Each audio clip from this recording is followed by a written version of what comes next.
You're probably on this video because you're trying to install the student peer-to-peer feedback tool. To do this, you'd have to go to your email, scroll down to step 1, and what I will be doing now is going through the steps under step 1.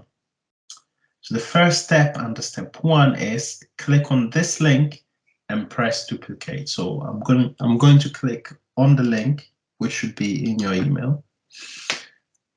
All right, so it says duplicate this form to use as your own. So click on duplicate. And just like that, the form now is duplicated, and this is now within your your Office 365 environment. Now you can change the name of the form, and the way you do that is by changing the name here. So I'm just going to change this from the form to the form 5 for me, but you can name it whatever you like. Just remember what you name it. And that's it. If you scroll down, you'd see the form, which is essentially the form that students should be completing to provide feedback for each other. It doesn't have to be like this for you. You can edit it to suit your needs. But for the purposes of this installation tutorial, I'm going to leave it as is. The next step in the email that I sent you is click on collect responses in the top right corner. And this is it. So we want to click on in here. The next step is click on copy link. And actually, I will shorten the URL just so it becomes nice and tidy, and then click on copy link. Right, some of you may be wondering, do we mess with this? And for what I need it for, I wouldn't tweak this. I'll leave it as it is, because I want to collect responses from students that are within my organization, and I want to record their names and so on. So for the form to work for what I need it for, I will keep these settings as they are. But if you feel adventurous and you want to use this form for individuals who are not specifically in your organization, then you would have to change this setting to anyone can respond. All right, moving on. So we've copied our link, close that.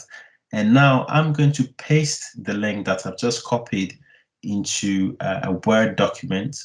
Okay, so here's a fresh Word document, and I am going to paste the link that I've just copied in here. And just keep it on the side, we will need it later. So next we go to step 2, which is set up the app. And the subsequent step is click on this link to navigate to the Power Automate templates page. So I've just clicked on the link, and for you, the link will be in the email that has been sent to you. It will navigate you to this page only if you are signed up to your institution's Office 365 account. Now, this is essentially the app or the flow, which is housed within Microsoft's Power Automate templates. All right, so I worked with Microsoft to package the app or the flow into a template so that it is easy for individuals to install into their own environments.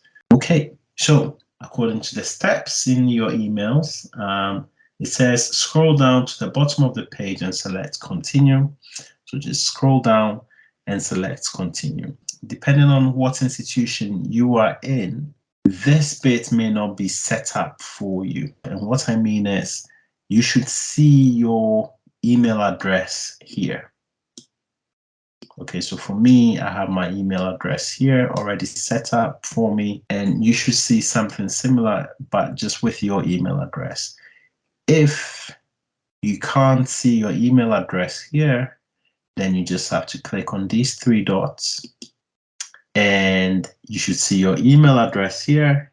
Click on that and it should connect. If not, click on add new connection. It will ask you to sign in into your account. And once you signed in into your account, your email address should then appear here, and it means you are good to go. Okay. Same with your Outlook as well. For some people, you may find that your email address will be there for one and not there for the other.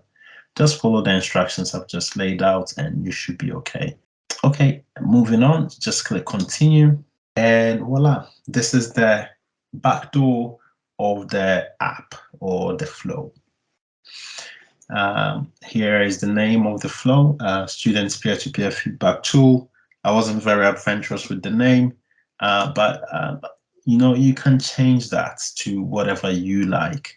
All right, now, most importantly, according to the steps in the email, it says select the form from the drop-down menu from the first two form ID fields. So these are the first two form ID fields, and you want to select the form. But obviously, I renamed my the form to the form 5. So I'll just click the drop-down menu, scroll, and there it is, the form 5. So I'll just click on that. And be sure to do the same for here as well. The form 5. Okay. And that's essentially it. You set up. You don't have to change anything in here, even though you can change things in here. But for the purposes of this video, I'm not going to change anything in here. And that's it. It's all set up.